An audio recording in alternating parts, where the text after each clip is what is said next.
ஜெய் சாயிராம். வாழ்க்கையில் நமக்கு யாருமே நிரந்தரம் இல்லை என்பதுதான் நிச்சயமான உண்மை. யாருக்கும் யாருமே நிரந்தரம் அல்ல என்பதுதான் நிதர்சனமான உண்மை. ஜெய் சாயிராம், ஜெய் ஜெய் சாயிராம். நம்ம சாயன்பர்கள் எல்லாரும் எப்படி இருக்கீங்க? எல்லாரும் நல்லா இருப்போம். ஓம் சாயிராம். என் அன்பு பிரியமே, யாருக்காகவும் உடைந்து நொறுங்கி விடாதே. உனக்காக உன்னப்பா நான் இருக்கிறேன். நாளையே உன் மனமகிழும்படி உனக்கு ஒரு அற்புதத்தை நான் நடத்தி காட்டுகிறேன். உன் மனம் விரும்பும் நல்ல செய்தியை உனக்காகவே கொண்டு வந்து சேர்ப்பேன். உன் வீட்டில் ஒரு நல்லது நடக்கப் போகிறது. சந்தோஷம் என்றுமே உன்னிடம் நிலைத்திருக்கப் போகிறது.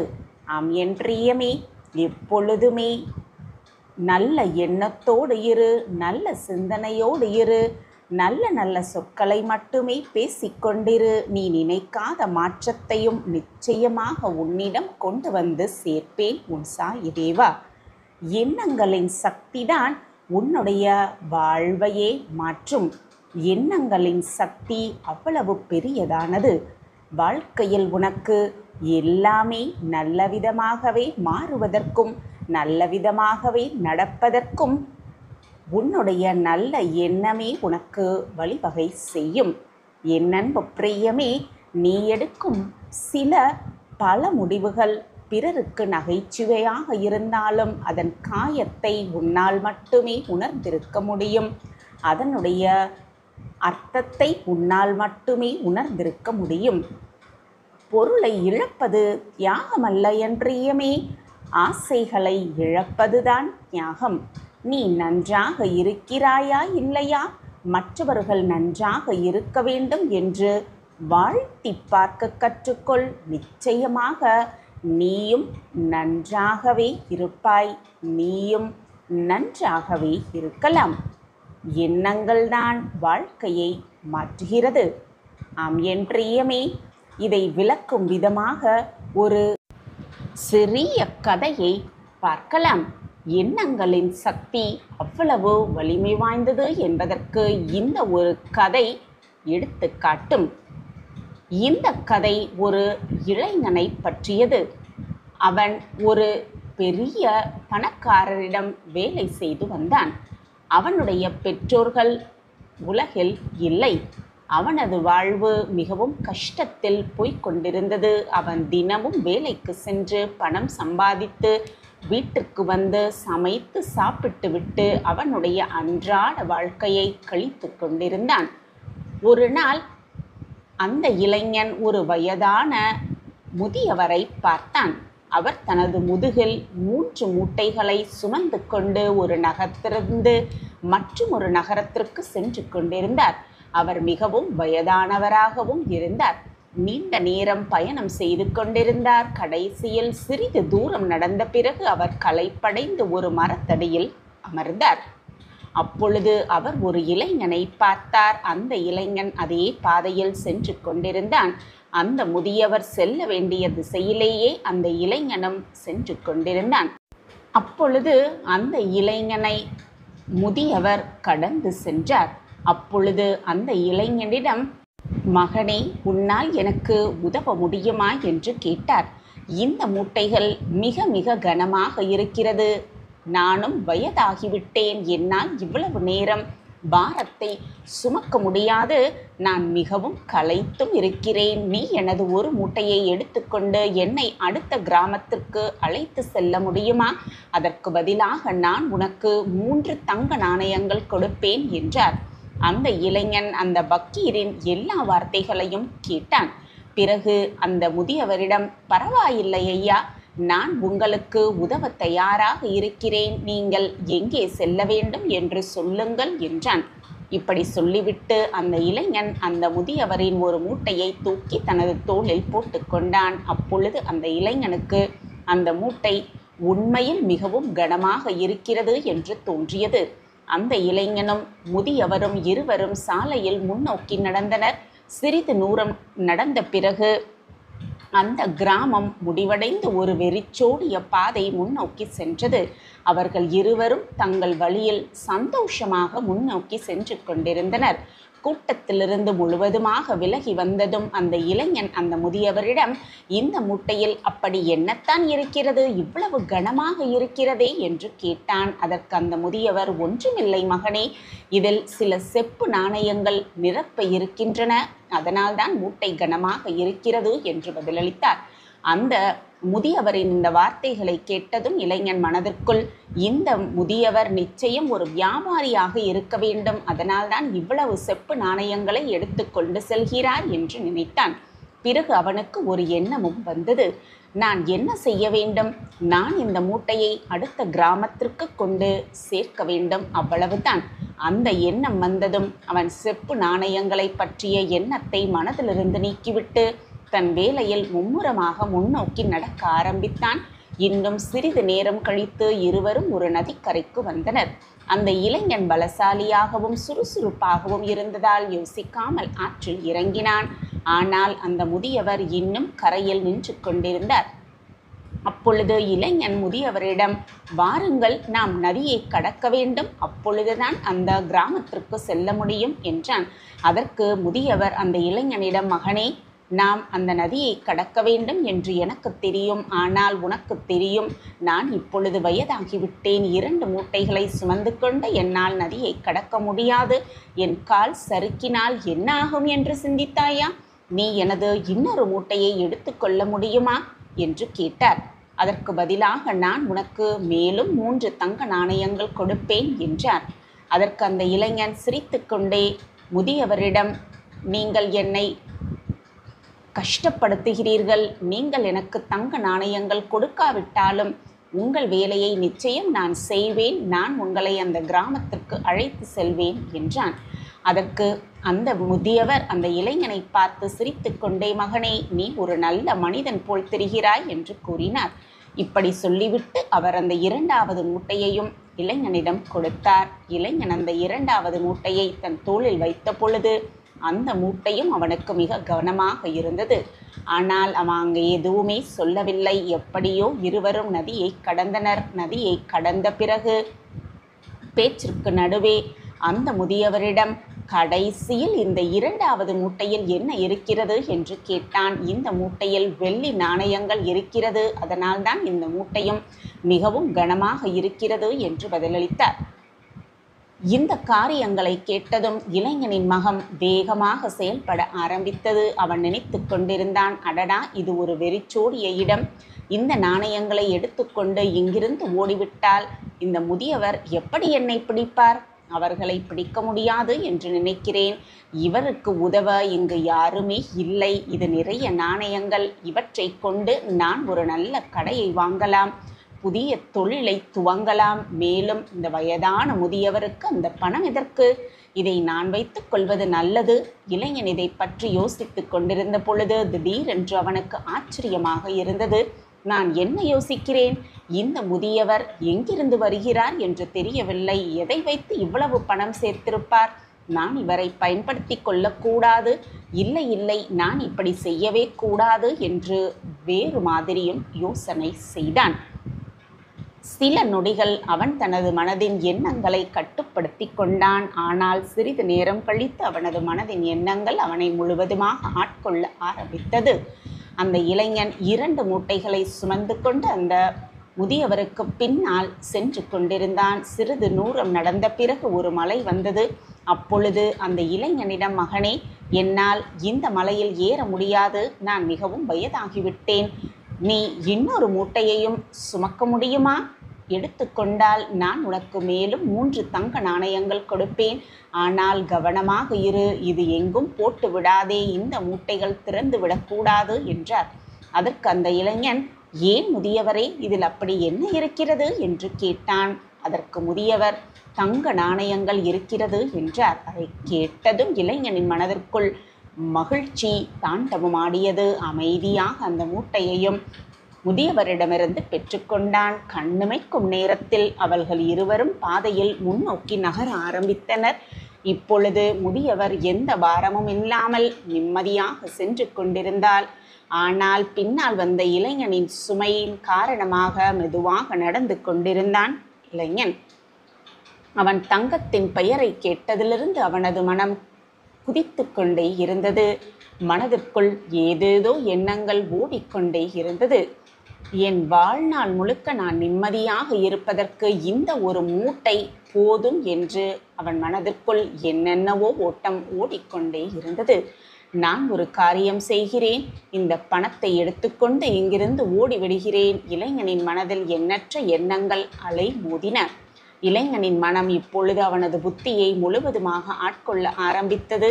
இளைஞனின் மனம் தனது கூற்றை நியாயப்படுத்த அவனிடம் அதை எடுத்து சொல்லிக் கொண்டிருந்தது. அப்பொழுது அந்த இளைஞனின் மனதில் மற்றும் ஒரு எண்ணமும் தோன்றியது.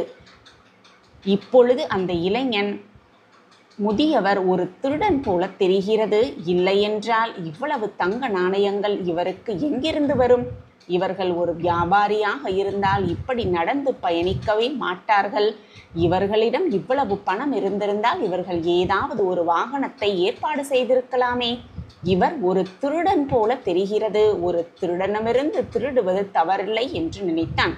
நினைத்து கொண்டே அந்த இளைஞன் இப்பொழுது அந்த முதியவரை விட வேகமாக முன்னோக்கி சென்று கொண்டிருந்தான். கண்ணிமைக்கும் நேரத்தில் முதியவரை விட முன்னால் சென்று விட்டான். அவன் நினைத்து கொண்டிருந்தான், அந்த மலையின் சரிவு வந்ததும் 3 மூட்டைகளையும் எடுத்துக்கொண்டு ஓடிவிடலாம் என்று. என் வறுமையும் என்றென்றும் நீங்கிவிடும் என்று நினைத்தான். நிச்சயமாக விரும்புவதை எல்லாம் செய்து கொள்ள முடியும் என்று நினைத்தான். கண்ணிமைக்கும் நேரத்தில் அவர்கள் இருவரும் மலையின் உச்சியை அடைந்தனர். இப்பொழுது சரிவு பாதை தொடங்கி இருந்தது. அப்பொழுது அந்த இளைஞன் முதியவரின் கண்களில் படாமல் 3 மூட்டைகளையும் எடுத்துக்கொண்டு வேகமாக ஓடினான். இப்பொழுது அவனுக்கு உடல் மிகவும் இலகுவாக இருந்தது. 3 மூட்டைகளின் எடையும் அவனுக்கு தெரியவே இல்லை. நீண்ட தூரம் ஓடி எப்படியோ தப்பித்து தனது வீட்டிற்கு சென்றான். அவனது மகிழ்ச்சிக்கு அளவே இல்லை. விரைவாக இந்த மூட்டைகளில் உள்ள படத்தை எடுக்கக்கூடாது என்று நினைத்தான். அப்படி நினைத்து அவன் ஒரு மூட்டையை திறந்த பொழுது முதல் மூட்டையில் இரும்பு துருப்பிடித்த நாணயங்கள் இருந்தது.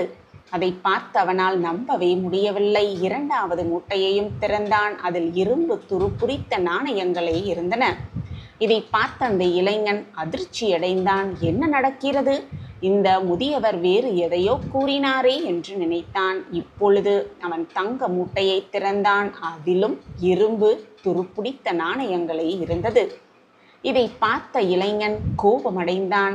இந்த முதியவர் என்னிடம் பொய் சொன்னார். ஏன் ஒரு மூட்டையில் செப்பு, வெள்ளி, 3வது மூட்டையில் தங்கம் இருப்பதாக சொன்னார் என்று யோசித்துக் கொண்டிருந்தான். அப்பொழுது அவனது பார்வை அந்த மூட்டையில் இருந்த ஒரு கடிதத்தின் மேல் விழுந்தது. அவன் அந்த கடிதத்தை எடுத்து படித்தான்.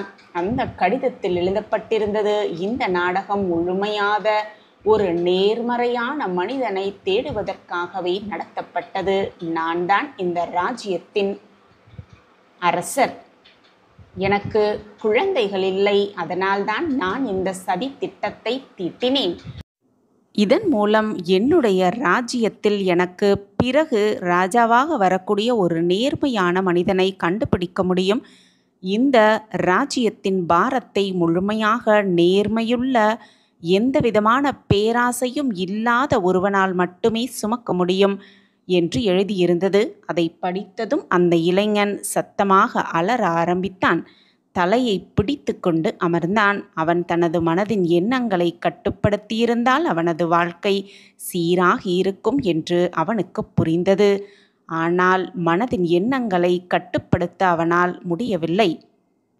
எண்ணங்களை கட்டுப்படுத்தினால் வாழ்க்கையில் பல மாற்றங்கள் நிகழும், வாழ்க்கையே மாறும் என்பதை இந்த கதை மூலம் தெரிந்து கொள்ளலாம். எண்ணங்களுக்கு அவ்வளவு சக்தி இருக்கிறது என்பதை இந்த கதை மூலம் புரிந்து கொள்ளலாம், தெரிந்து கொள்ளலாம். எண்ணங்களின் சக்தி வாழ்க்கையையே மாற்றும். எதையும் சாதித்தே விடலாம் என்ற வல்லமை உன் மனதில் ஒரு புது தெம்பு தோன்றும். எந்த கஷ்டங்களும் எந்த தீங்கும் உன்னை நெருங்கவே நெருங்காது. அனைத்தையும் நான் பார்த்து கொள்வேன். ஒன்றை நன்றாக புரிந்து கொள். உன் வாழ்க்கை பயணத்தில் உன்னால் இறுதி வரை யாரையுமே அழைத்து செல்லவே முடியாது.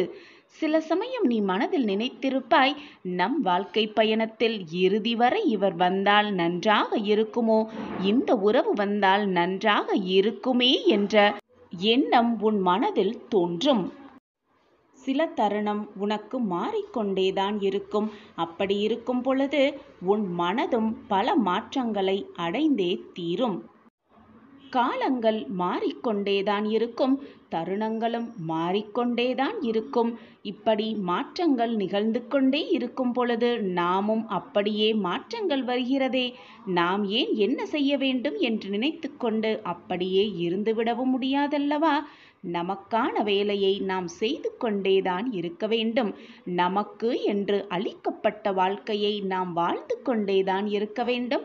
அந்த வாழ்க்கையை எப்படி சந்தோஷமாக வாழ்வது, நிம்மதியாக வாழ்வது, வெற்றிகரமாக வாழ்வது என்ற சிந்தனை மனதில் எழுந்து கொண்டே இருக்க வேண்டும். அப்பொழுதுதான் வாழ்க்கையை நினைத்து கூட பார்க்க முடியாத அளவிற்கு உச்சத்தில் கொண்டு செல்லலாம். அப்படி காலமும் தருணமும் நேரமும் உனக்காக மாறும் பொழுது நான் உனக்கு கொடுக்க வேண்டியதை தந்துதானே ஆக வேண்டும். உனக்கான காலம் வரும் பொழுது, உனக்கான நேரம் வரும் பொழுது உனக்கானதை நிச்சயமாக உன்னிடம் உன் கைகளில் நான் கொடுத்துதானே தீர வேண்டும். நீயும் உனக்கான முயற்சியில் இறங்கித்தான் ஆக வேண்டும். நம் வாழ்க்கையில் எந்த தீங்கு வருமோ வந்துவிடுமோ என்று பயந்து கொண்டே இருக்காதே. உன்னுடைய இந்த பயம்தான் உனக்கான வெற்றியை தருவதற்கு தாமதப்படுத்தி கொண்டே இருக்கிறது. பயப்படாதே. எது வந்தாலும் எதிர்த்து நின்று போராடு. எது வந்தாலும் நான் பார்த்து கொள்வேன். என் சாயிநாதர் என்னை பார்த்து கொள்வார். வெற்றி அடைவதற்கான வழியை நிச்சயமாக காட்டுவார். நான் வாழ்க்கையில் முன்னேறி விடுவேன் என்ற நேர்மறை சிந்தனை உன் மனதில் உண்டென்றால் போதும். நீ நினைத்ததற்கு மேலாக உன் வாழ்க்கையில் நான் வெற்றியடைய வைப்பேன். என்னை சர்வசாதாரணமாக நினைத்து விடாதே. நீ நினைப்பதற்கு மேலாக உன் வாழ்க்கையில் நான் உன்னை வெற்றியடைய செய்வேன். உன் சாயப்பா இருக்க உனக்கு எந்த மனக்கவலையும் வேண்டவே வேண்டாம். உன்னுடைய பிரார்த்தனைகள் அனைத்தும் பலிக்கப் போகும் நேரம் உன்னை நெருங்கிவிட்டது. நீ எதிர்பார்க்காத பல சந்தோஷ தருணங்களை நிச்சயமாக கண்குளிர பார்க்கத்தான் போகிறாய். என் பிள்ளையே, எது நடந்தாலும் உன் தன்னம்பிக்கையை மட்டும் இழந்து விடாதே. எது நடந்தாலும் தைரியமாக அனைத்தையும் நான் வெற்றி கொள்வேன், என்னால் சாதிக்க முடியும் என்ற தீர்க்கமான சிந்தனை மட்டும் உன் மனதில் இருந்தால் போதும். நீ நினைத்ததை மிக எளிதாக, மிக சுலபமாக சாதித்து காட்டலாம். எடுத்துக்கொண்ட காரியத்தில் வெற்றி பெற வேண்டும் என்று நினைப்பவர்கள், வெற்றி அடைய வேண்டும், சாதிக்க வேண்டும் என்று நினைப்பவர்கள் முதலில் உங்களுடைய இலக்கை தெளிவாக வைத்துக் கொள்ளுங்கள். அந்த இலக்கில் நேர்மறை எண்ணங்களும் நம்பிக்கைகளும் சூழ்ந்து இருக்க வேண்டும். அப்பொழுதுதான் உன்னுடைய இலக்கை மிக சுலபமாக உன்னால் அடைய முடியும். நீ கண்ணீர் சிந்திய என்னுடைய பாதங்கள் இன்னும் ஈரமாகவே இருக்கிறது. உன் கண்ணீரை, ஈரத்தை நான் உணர்ந்து கொண்டேன். இதோ இப்பொழுது மனதால் அழுது கொண்டிருக்கும் என் பிள்ளையோடு பேச வந்திருக்கிறேன். இதை காதால் கேட்காதே, உன் மனதால் கேள் கண்மணி. சாயிநாதரே, வாழ்க்கையில் நான் அனைத்தையும் இழந்துவிட்டேன், இனி இழப்பதற்கு எதுவுமே இல்லையே என்று வேதனையோடு இருக்கிறாய்.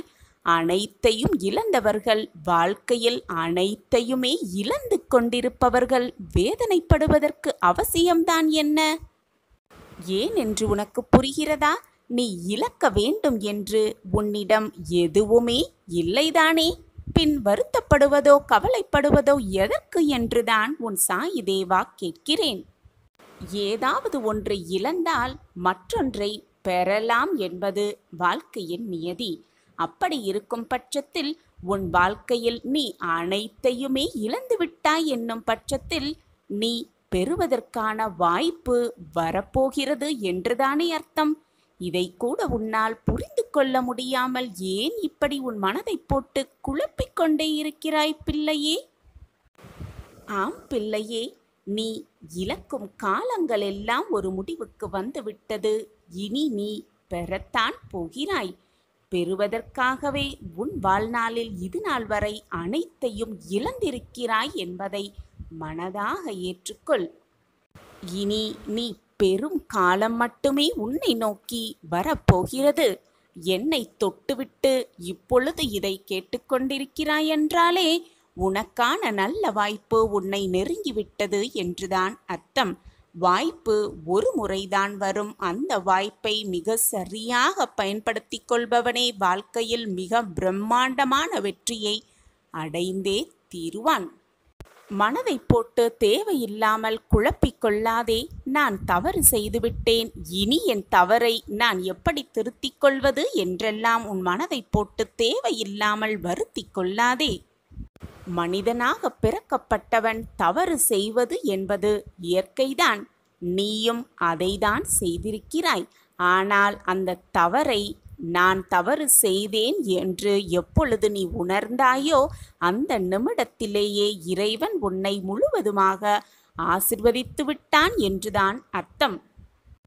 எதுவுமே நிரந்தரமில்லாத இந்த உலகத்தில், மாயையான விளையாட்டில் என்னுடைய அன்பர்கள், என்னுடைய பிள்ளைகள் தவறு இழைக்கக்கூடும் என்பதும் எனக்கு தெளிவாகவே புரியும்.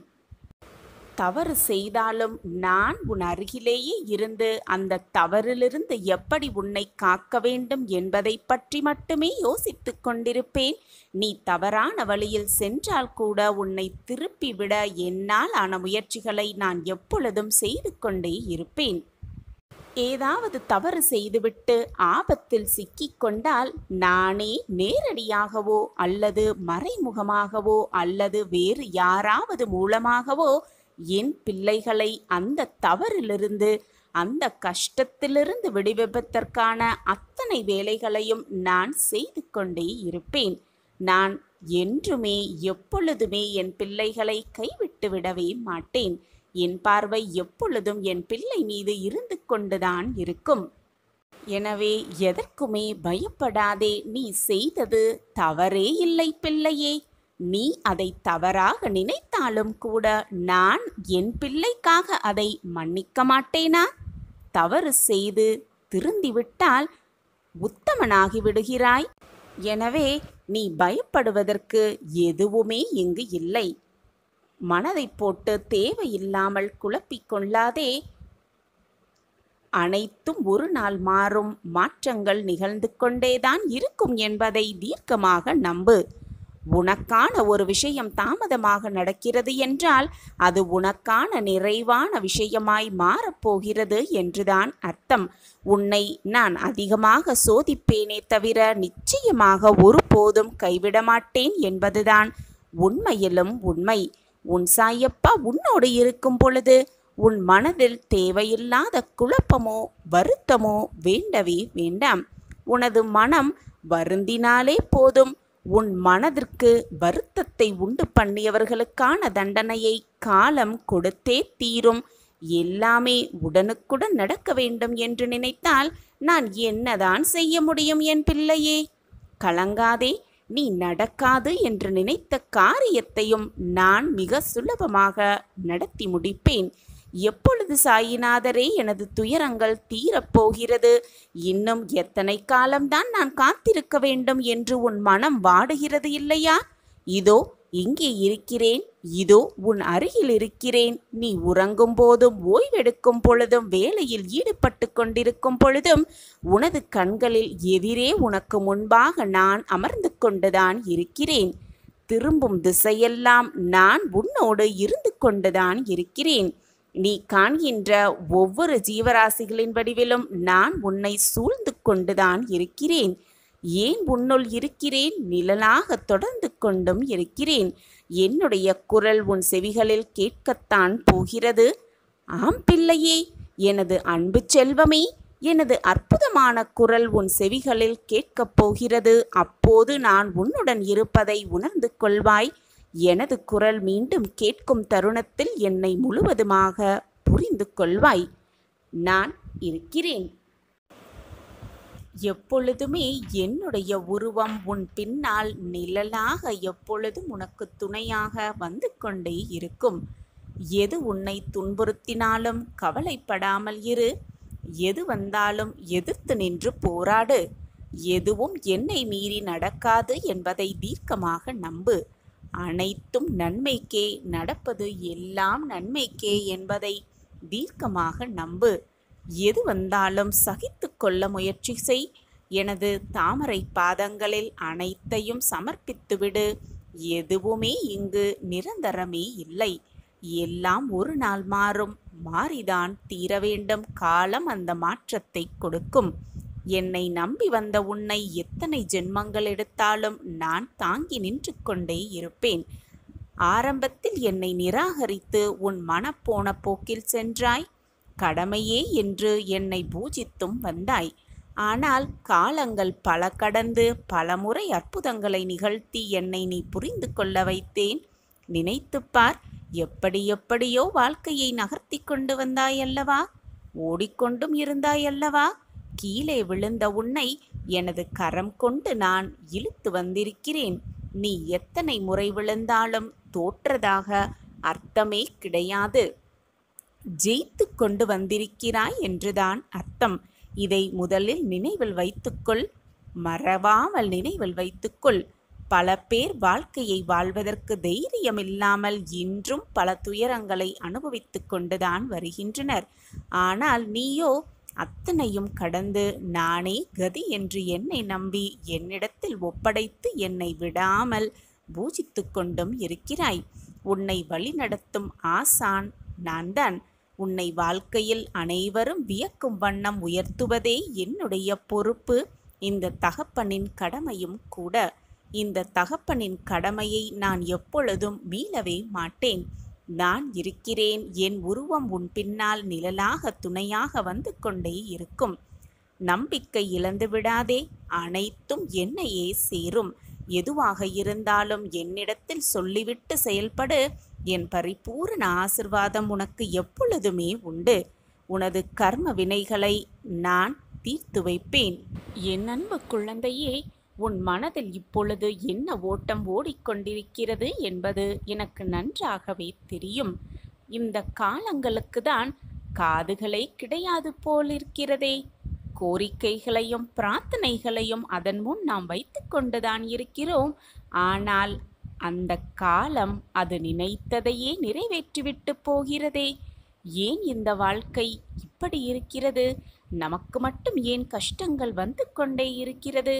நம் வாழ்க்கையில் மாற்றங்கள் நிகழவே நிகழாதா என்று வருத்தப்படும் என் பிள்ளையே, இறைவன் சிலவற்றை தாமதமாக தந்தாலும் மிக தரமானதாக தருவார் என்ற நம்பிக்கை உன் மனதில் முதலில் வைத்துவிடு.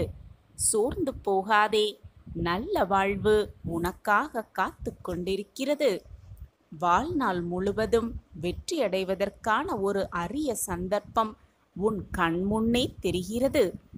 ஷீரடி கோபுரத்தை பார்த்துவிட்டு உன் நாளை துவங்கி இருக்கிறாயல்லவா?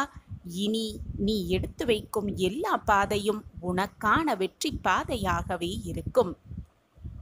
காலம் என்றுமே உனக்காக நின்று கொண்டே இருக்காது. நீதான் காலத்திற்கு தகுந்த மாதிரி உனக்குள் மாற்றத்தை வெளிக்கொணர வேண்டும். வெற்றி வந்துவிட்டால் அந்த வெற்றி இறுதியும் அல்ல. தோல்வி வந்துவிட்டால் அந்த தோல்வி முடிவும் அல்ல என்பதை புரிந்து கொண்டு தொடர்ந்து துணிவோடு போராடிக்கொண்டே இருக்க வேண்டும். நமக்கான வெற்றி நம்மை தேடி வரும் வரை போராடிக்கொண்டே இருக்கலாம், ஓடிக்கொண்டே இருக்கலாம். நிச்சயமாக வெற்றி இன்றல்ல என்றாவது ஒரு நாள் நம்மை தேடி வந்துதானே ஆக வேண்டும். ஒரு வெற்றியின் அளவு என்பது அதன் உயரத்தை பார்த்து அளவிடப்படுவது அல்ல, எவ்வளவு தடைகளை தாண்டி வெற்றி பெறுகிறாய் என்பதில் இருக்கிறது உனக்கான வெற்றி. வெற்றியின் உண்மையான அளவீடு என்பது நீ தோல்வியிலிருந்து எத்தனை முறை மீண்டு வருகிறாய் என்பதை பொறுத்து இருக்கிறது உன்னுடைய வெற்றி.